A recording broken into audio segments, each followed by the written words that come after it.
Em nosso encontro de hoje, vamos iniciar o estudo do princípio da interdependência, né, cuja definição inspira a figura e podemos entender como a dança da vida.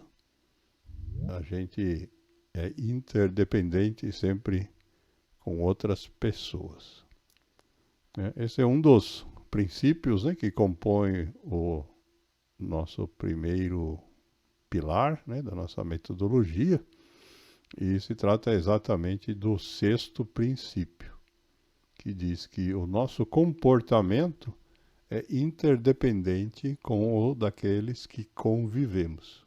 Ou seja, nossa forma de nos comportar depende dos outros e vice-versa, né? Nós vamos verificar isso com bastante cuidado e detalhe, mas é sempre bom lembrar dessa figura dos dançarinos. Assim como na dança, né, a gente se comporta em função do outro, na vida acontece a mesma coisa.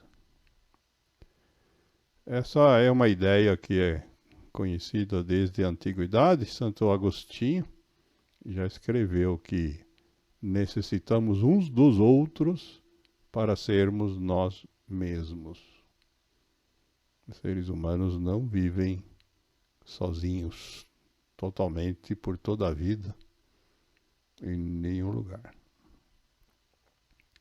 Mas temos aqui um alerta bem-humorado do Freud, que diz que a gente deve, antes de nos diagnosticarmos a nós mesmos com depressão ou baixa autoestima, primeiro nos assegurar, termos certeza de que a gente não está de fato rodeado por idiotas.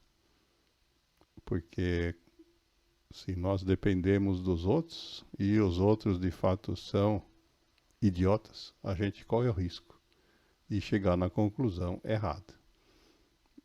Isto é, precisamos sempre ficar observando os outros. O que a gente deve observar é o comportamento. E aí, quando a palavra comportamento aparece no enunciado do princípio, né, precisamos então entender o que significa essa palavra comportamento. A definição do dicionário diz que se trata do conjunto de atividades e reações, isto é, as coisas que a pessoa faz, né, de um indivíduo ao ambiente em que está inserido. Ou seja, não se trata aqui de reagir a palavras, né? Se trata, né, daquilo que a gente efetivamente faz, atividades e ações, que pode ser consequência tanto de estímulos externos, quanto eventualmente de estímulos internos. Quando a gente sente fome, estímulo interno, nós temos o comportamento de comer. Ao mesmo tempo, né, essa palavra comportamento pode indicar uma única ação, como nesse exemplo aí de se alimentar, ou pode ser um grupo de ações, né? Se o seu chefe no trabalho pedir para você uma determinada relação de tarefas, você vai, de repente, executar um conjunto de atividades, um grupo de ações, de uma única vez, como reação àquela solicitação. Isso no curto prazo. No longo prazo, né, essa é a última observação que tem no slide, nós podemos ter mudanças na forma como a gente reage, como a gente se desempenha diante da mesma situação. O exemplo clássico é o adolescente, que se comporta de maneira diferente do momento em que o indivíduo era criança e que vai mudar de novo quando se tornar adulto. No entanto, sempre estamos de olho nas ações, né, nas atividades. E esse conceito está resumido nessa reflexão do poeta americano Ralph Waldo Emerson, que diz que as pessoas podem duvidar do que você diz, Quando a gente escuta alguém falando, nós podemos achar que a pessoa está falando a verdade ou não. Mas acreditarão sempre no que você faz. As ações, né? Aquilo que você está fazendo, ninguém duvida que seja verdade. Por isso que é tão importante, né, a gente aprender a observar o comportamento através das ações. Quando a gente escuta palavras, né, nós temos o direito à dúvida, mas nas ações as pessoas são legítimas. E quando a gente observa, né, esse comportamento humano, né, nós temos que sempre lembrar que cada um de nós tem uma escolha, né? Nós podemos, ao longo do tempo, diante de uma mesma situação, reagir de forma diferente. Diante do comportamento de uma pessoa, eu posso hoje tolerar determinada ação e, num outro momento do tempo, não tolerar e reagir a essa ação de alguma forma. Essa é uma questão natural e que algumas pessoas têm o hábito ou a mania de negar, né? Essa questão é conhecida como a Síndrome de Gabriela no Brasil, né? A partir dessa modinha para Gabriela, que é uma música do Dorival Caymmi, fez parte aí do filme Gabriela, né? Dos anos 70, 80, não lembro exatamente a data, que diz assim: eu nasci assim, eu cresci assim, sou mesmo assim e vou ser sempre assim.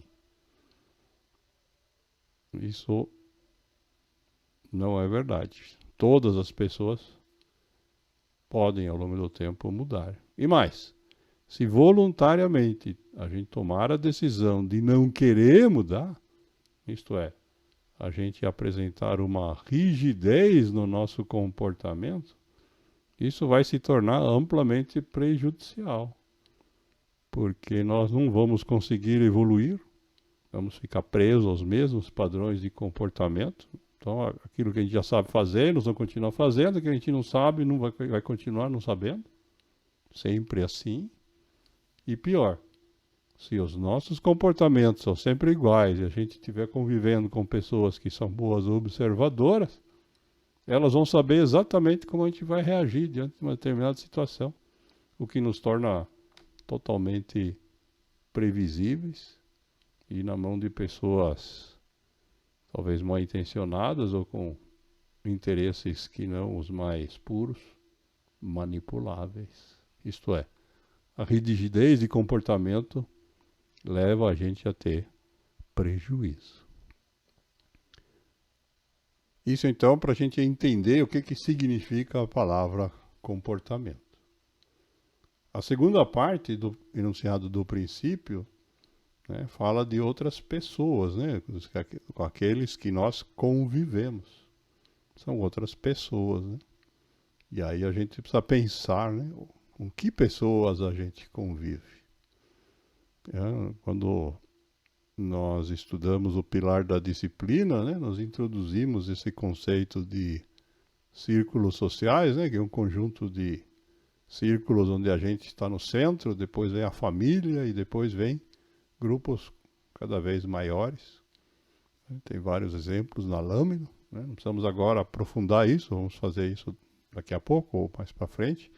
Mas o importante aqui é entender o seguinte: em cada um destes ambientes, nós convivemos com pessoas diferentes e onde tem um código de comportamento possivelmente diferente. É natural que na família permita determinadas coisas, ou que quando a gente está sozinho, a gente faça determinadas coisas que nós não fazemos no trabalho, ou no time de futebol que a gente participa, ou na igreja, ou aqui no grupo de apoio. Né? Então o que acontece, na verdade, é a nossa interdependência conforme o ambiente, conforme o círculo social onde a gente se encontra no momento, ela muda. Nosso comportamento, nós o modificamos para encaixar melhor em cada ambiente conforme a nossa possibilidade de interagir com as pessoas, né? Então, geralmente a gente busca de alguma forma se limitar a termos condutas ou ações que a gente acha que os outros membros daquele grupo vão aceitar. Então, de repente, no time de futebol, a gente se permite determinadas brincadeiras que no trabalho nós achamos que o chefe não vai aceitar, né? Da mesma forma, independentemente de qual seja o círculo, né, o nosso sucesso, o nosso fracasso, vai depender do nosso comportamento. Se a gente ficar só brincando no time de futebol e não souber jogar bola, a gente não vai ser bem sucedido. No trabalho, também tem uma série de expectativas, né, sobre quais são as habilidades, as ações que a gente vai ter que desenvolver corretamente, né, para ser bem sucedido. Então, esses modelos, né, do que é aceito acabam, de alguma forma, norteando o nosso comportamento. A dificuldade para colocar isso em prática, né, é que, na maior parte do tempo, a gente opera como se fôssemos robozinhos, né? A gente vive no piloto automático. Ao invés de parar para pensar o que eu vou fazer agora diante dessa situação, a gente já sai no piloto automático, reagindo, seja com palavras, seja com atos quase que reflexos, né? E isso acaba atrapalhando a gente, porque muitas vezes vamos ter um comportamento que não era o melhor possível naquela situação. Quando a gente consegue tornar nossos comportamentos conscientes, né, isso nos permite não só nos observar, né, em relação aos nossos comportamentos, como vai diminuir o nosso estresse, né, porque isso se equivale, né, àquilo que os profissionais chamam de inteligência emocional. Né? Tem muitas pessoas que dizem que não compreendem suas próprias ações. Né? São pessoas que vivem no piloto automático, agem e depois que agiram, olham para trás porque fizeram e se arrependem. Mas não pensaram antes de fazer. Né? De fato, esse tipo de comportamento, né, equivale aí à figura do iceberg, né? A pessoa só enxerga a parte de cima. Mas tem uma parte enorme dela mesma que ela não está enxergando. Normalmente isso está presente, né, nas pessoas que acabam desenvolvendo hábitos autodestrutivos. Né? As pessoas que se viciam em substâncias ou em jogo, etc., dificilmente tomaram a decisão racional de fazer aquilo. Depois de feito, provavelmente se arrependem. Alguns não.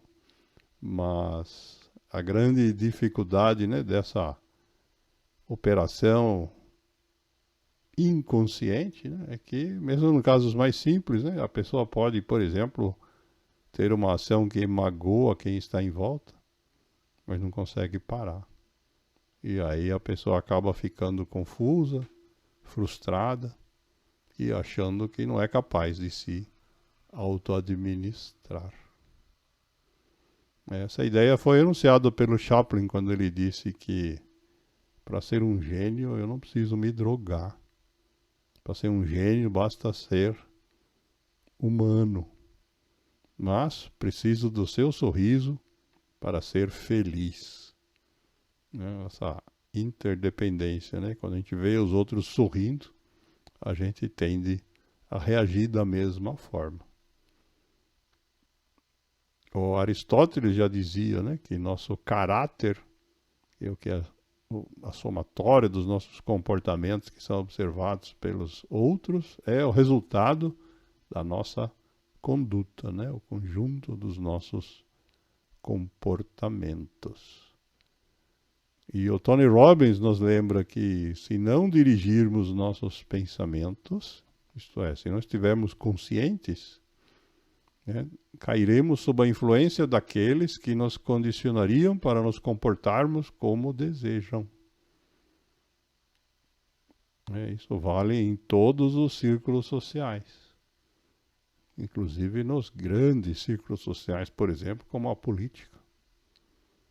Aquilo que modernamente é chamado de gado é exatamente um conjunto de pessoas que se deixam facilmente influenciar por alguém que os conduz. Não importa qual seja a ideologia.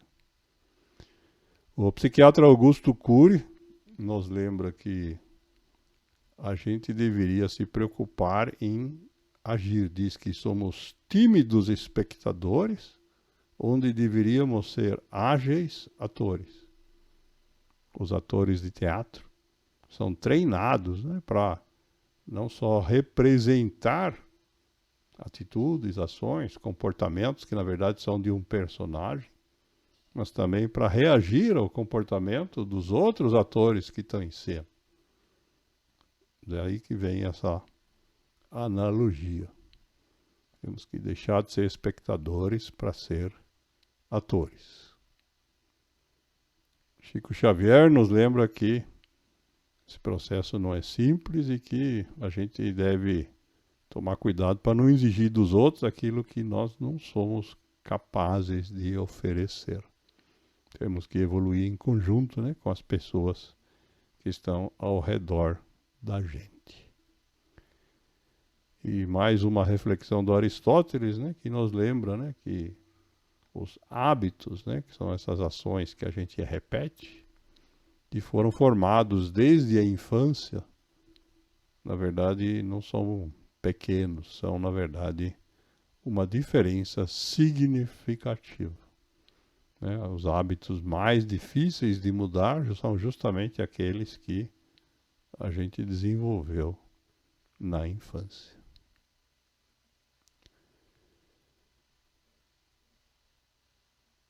E uma reflexão um pouquinho mais longa aqui do Dalai Lama, para a gente completar aqui a lista de pensadores sobre esse tema da interdependência.